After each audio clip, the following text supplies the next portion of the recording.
everyone, and welcome. Now, it's so exciting. I have got Nicki S from the Digital Exchange with us today. Now, what are we talking about at the moment are our numbers. Numbers come in all forms, and we need to know all our forms of numbers. We need to know the money coming in. We need to know what's in the bank. We need to know what to expect. We need to have a good money mindset. So those are all our money numbers, but we've got other numbers as well. And Nicki works with, Facebook marketing, SEO, and she knows those background numbers. What are your Google Analytics doing? Do you know your other numbers, your people numbers, the traffic numbers? So we're going to talk those numbers today. We're going to talk about how to find those numbers, where to look for them really. I mean, we can't actually physically show you. You're going to have to extrapolate out from what we say, or check out Nicki's stuff later and do one of her courses to really get, in and understand. But we need to find out about our numbers. Now, Nicki, please introduce yourself and tell our viewers a bit about yourself. And then let's start talking numbers behind the scenes. Hello. Thank you for having me. I'm really excited to be here today. So my name is Nicki and I run the Digital Exchange, and we help brands grow and scale using Facebook ads, Google ads, and SEO. So in our agency, we do paid ads as management for clients, but then we also teach SEO and Facebook ads. So we have a number of different programs and trainings around those specific marketing channels. That's great. So, when you're new to business, or when you're perhaps not new to business, but new to marketing, because the world is changing all the time. And, personally, I don't get a lot of people off Instagram. I get a lot of followers, but mainly my people are like in groups in Facebook, or my SEO. I get them from Google, which is currently in trouble at the moment, I believe, in the courts, but let's not talk about that.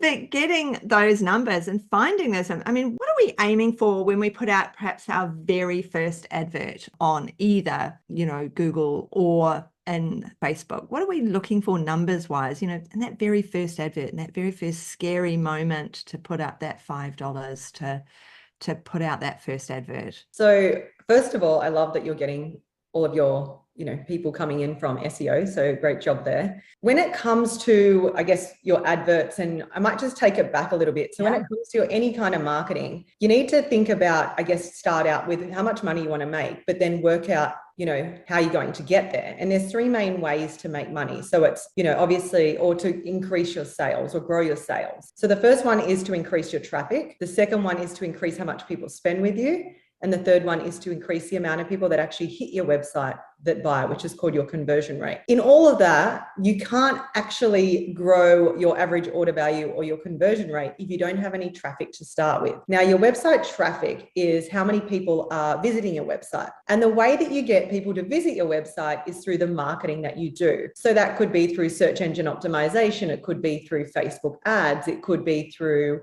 Instagram, email marketing, Google ads. The list goes on. There are so many different ways to market your business. Now, there are some ways that are more proven and more cost effective, and there are also ways that are better when you're first starting out. And there are some same metrics that you look for in different marketing channels, but then there's also ones that are specific to the marketing channel. Now, if you like, I can delve into those, or we may get to that later as well. So it's most of the listeners are thinking, they perhaps haven't done much in the way of marketing themselves. They've had fingers crossed and, trying for the organic market. So if they were to put their toe in the water, what would be your first recommendation around metrics, like around... So for me, when I'm posting, I go into my background to see when most people are online and watching my stuff. Now, what do you do? I've got, 1,500 people in one Facebook group, 1,500 people in another Facebook group. So it's really easy for me to look at those metrics and see when people are in the group. It's easy for me to look at my feed where I've got 3,000 plus followers, because I can see when they're online. But if you've got 300 or, 500, how do we find those metrics to decide when am I going to post? When am I going to share this content? Yeah. So in the back end of most platforms, you'll find insights, and specifically with social media, which you just mentioned, there's going to be the general things that people are looking for, like follows and engagement, comments, etc. But in reality, as a business owner, the metric that's going to be really important when we're first starting out is traffic. So we want to, or clicks, that's known as clicks. So we want to see how many people are actually clicking from our marketing channels. So from our Facebook, from our Instagram, our TikTok, our email campaigns, from Google, our Facebook ads. We want to see how many people are clicking across to our actual website, because for every 100 people that click, 2 people on average are buying or booking. So often on social media, if you actually go into your insights, for example, go to your last post on Instagram, go to your insights, have a look how many people click through to your website, because our goal is to get them to our website so they can find out more information about us and convert. And have a look how many people not only click through to your profile, but then went on to click through to your website. And unfortunately, with social media, you'll generally find that this number is quite low. So even if your engagement maybe is high on the platform, it's going to be really, really difficult to get 100 people through to your website to get 2 people to buy or book. So if you're only getting 1 person on average per post clicking through to your website, it's going to take you months before you even get a booking or sale. When you compare that to something like email marketing or search engine optimization, that's going to let you hit that rate a lot faster. Yeah, that's really, really good point. So, I've got lots of Google reviews. I've got 30 5-star Google reviews. So that is going to mean that I'm quite high in the metrics. And I tell my people, look, as soon as your client says to you, they feel great, because they'll say that at some point towards the end of their treatment, not at the end, but towards the end, they'll say, I feel amazing. And that's when you go in and say, oh, please review me, because they're feeling good. They've got it on the top of their mind, how wonderful they feel. So go in then and ask for that review. And those reviews really help. Being on Google My Business really help. And there's free portions to it as well, because you can do update at the right time. And I was once told, you play with Google and Google will play with you. That's a good one. And you're right though, like the more Google reviews that you have and the more that your clients and customers are showing that they trust you, the more Google is going to trust you and start pushing you towards the top of the search results, particularly when it comes to local search. So it's really easy when you set yourself up in Google to get first place locally, particularly when you have a lot of reviews, because Google sees that as, something that they value. And so they're more likely to boost you to that top position. Yeah. The other thing that I'd sort of say to people is, when you're in Google, if you're regularly posting, and it's the same, there's analytics in the background. And then once you start to analyze those analytics and see when people are there, people tend to Google or Bing or whatever their problem. Okay, so they've been to the doctor and they've got a diagnosis. They don't tend to look up that diagnosis on social media as a first outlet. That's like a second outlet, I always feel.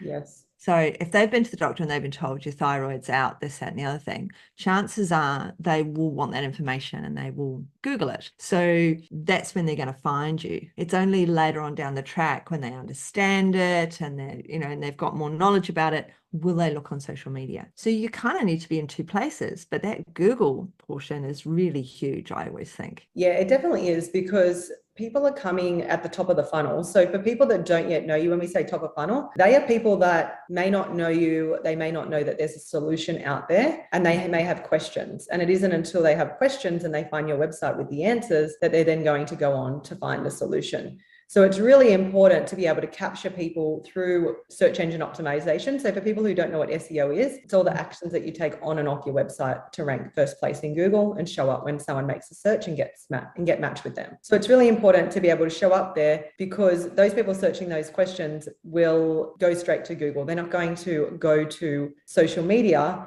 generally to look for those types of answers. Yeah. So what would you rate as the very, top play? It might be a difficult question, I don't know. Where they should go absolutely first to start checking out their numbers. And this is assuming, because we've got to take multiple steps back, they know their niche, because they're marketing to those groups of people. So where do you think they should, or perhaps it should be something that should be connected to their website or something, what is it that, is your top, or what you say to people, oh, have you not got that? Have you not got? Yes. Yeah. So it depends on what type of website you have. So some websites will have analytics in the back end of their website and some won't.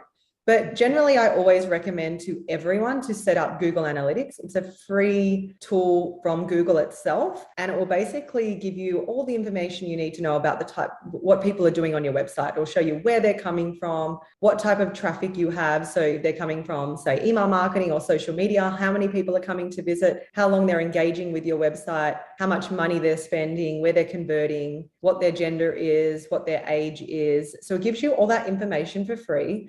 And it's a super simple integration. You can set it up in about 5 to 10 minutes. I actually have a blog about it on my website.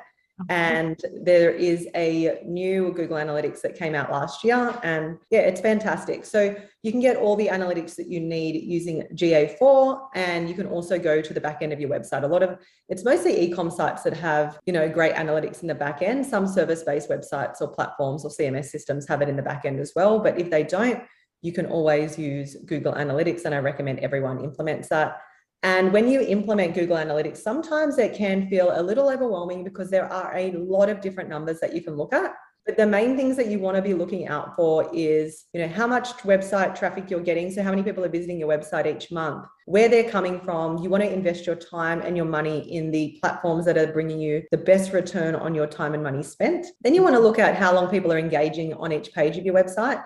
So you want to look at if they're spending 10 seconds or 30 seconds and where they're coming from and how long they're spending. So for example, if they come from SEO, are they spending 2 minutes? And then if they're coming from social media, are they only spending 10 seconds?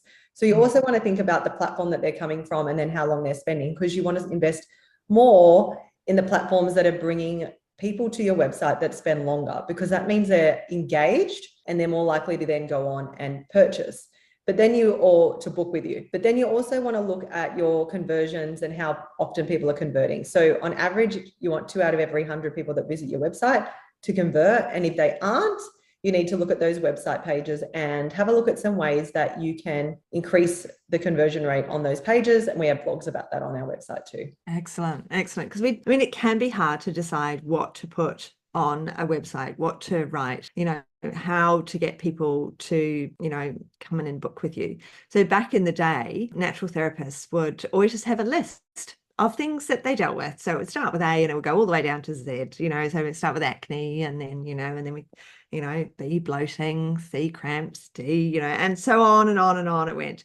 And those weren't, those are problems, yes, but we're not giving a solution. And so now we understand, in marketing, that we need we need the problem, but we need the solution, but we're not actually handing out the answer. So we miss that when we're handing out our information. We're handing out, this is the problem, this is the solution, but I'm not going to tell you how I got there. I'm not using this product, and this product, telling you to run this far and, do these burpees or whatever to get over this problem. This is the problem. This is the solution. This is the result. Without that interim, how it's done. You have to book in with me. That's how it's done, is booking in with me, or buying my product, or getting my download. It's working with me in whatever way. So making sure that our wording right from the beginning is right, and updating, being happy to update. You might have, what you think is a really lovely website, but you have to update it with fresh photos. So I had what I thought was a really lovely website for years and years and years. And then I had a woman come and see me and she said, oh, you don't look at all like your photo on the website. I was like, oh no, I had long brown hair then. No, I don't, do I? I have different glasses, my hair is totally different, everything about me is different. So we do have to update these things, and Google likes it when we update things, just like, social media platforms like it when we're pumping content on. Okay. So if we know our numbers, but we know what we do, then we can share with our people. Understanding and learning about SEO and learning about Facebook marketing can be daunting, but that's why you run your training groups regularly for people, so that they can, they can actually dip in and learn those things. Because I've got to say, I find it daunting at times. And that last year, that conversion, when Google Analytics changed to 4 or whatever it was called, I got totally lost in the fix out for that. I had to pay someone to do it for me. I just head down on the desk going, this has just gone on too long for me now. It's like, you have to go and do this now. Now you have to go and do this. And now you have to go and do this. And I was like, it can be so daunting when there's new software and it's time bound as well. And a lot of the time it's not as confusing as it seems, and it isn't, but it just is that there's so many different things that you can do in those platforms that make it more confusing. But if you know the main areas just to kind of focus on and narrow down on, and go in there, like every time you go in there just with one action step, as opposed to being like, oh my gosh, there's all this data, what am I going to do with it? Then I guess the intimidation of it becomes much lower. So that's how I recommend tackling it. I reckon that's a great line there though. One step at a time. Just go in with one action in mind so you don't get overwhelmed. It's like your to-do list. Just have one action that you need to do. And so if you want to go, right, I need to see how many clicks I've had onto this new web page or whatever it is on this new product that I've produced. How many clicks have I had? It's been out 3 weeks or something. Oh, none. Okay, why not? Or I've only had 2 and they didn't stay very long. Or I've had 100, but they all stayed for 1 second.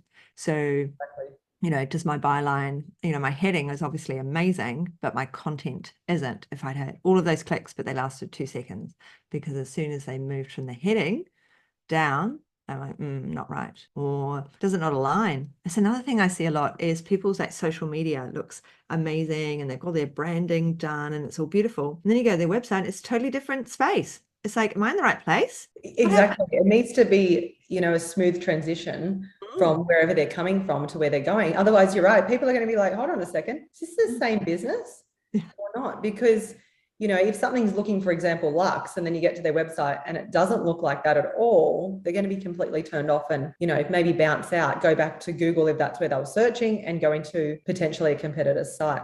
So, and you can also check on Google Analytics, like how far people scroll on the pages on average. So that's another handy little thing. I won't throw too much out there. I don't want to scare people too much, but on the new GA for Google Analytics, it does show those scroll rates to see how far people are scrolling down your website. There's also some other cool tools like heat maps that do that. So basically you can put a little bit of code in the header section of your website without sounding too techie. It's actually super simple to do. And it will record sessions of what people are actually doing on your website. So you can see where they're dropping off and show you different colors and a heat map of where they're dropping off. So that's really cool. And I also will mention Google Analytics. Not Google Analytics, Google Search Console. That's another free tool from Google, but that's more SEO related. So that will show you how many words you're ranking for, what your traffic is, what word you're actually ranking for, and make sure that you're actually getting crawled by Google. So that's another one that I definitely definitely recommend implementing if you haven't already. So hopefully, listeners, you haven't got blown away by all of this, or maybe it's a good thing if you have got blown away by all of this and that you have to go back and re-listen and make sure that perhaps you look at a couple of those things, implement a few of those things, go and check out Nicki's site, scroll all the way to the bottom. She's probably heat mapping you.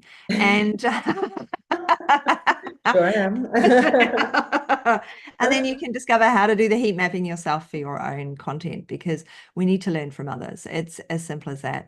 And I do think that there's a point where we have to be finding people outside of our industry to help us and support us, because they understand, like Nicki understands natural therapy and from the outside of you, which means she looks at it. I have people writing, metabolic health all the time. What does that really mean to an outsider? What does that mean? We have to have outsiders to look at it and go, that's not what somebody's going to understand. Exactly. If we've got IBS written there, then that person has to have had that diagnosis to know what IBS is. Whereas they might still be at the very beginning and you need to have bloating and farting written there instead. So it's actually a really good idea to have, when we do these sorts of things, to have people like myself and Nicki who can look at it and go, your common man doesn't know what that is. We need like you in the background to go, well, you could just be adding this and this, go and do it. If you do the course, it'll be go and do it. If they take you on as an agency, then you do it for them. But it means that it's all set up and it's all running and you get those numbers. That's what this is all about. It's about numbers. Yeah, it's really important to see where people are dropping off. Yeah. So as I was saying before, you kind of look at your traffic, your engagement, and then your conversion rates. And it's like, if you're getting the traffic, but you aren't getting the engagement, then you know your website needs to be fixed. Or if you're getting the engagement and people aren't converting, then you know there's conversion factors that need to be fixed, such as, you need to have a shipping policy, or you need to have for service-based businesses, you need to have a privacy policy.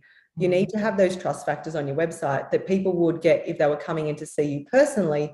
They need to feel those same things on your website in order to get across the line. Absolutely. I think we will leave it there. Hopefully people are really thinking about their numbers in the background now, and really thinking about, where do I look? When do I post? And what learning do I need to add to my arsenal so that I can really get out there and get the people that I want coming to see me? I couldn't agree more. Yeah, analytics is so important. And if you're not using your analytics to guide your marketing decisions, you're not doing it right. You're just basically throwing money against the wall. So I highly recommend knowing your numbers and doing everything you can based on what you're learning from them. So the link to check out Nicki's stuff is obviously below the conversation.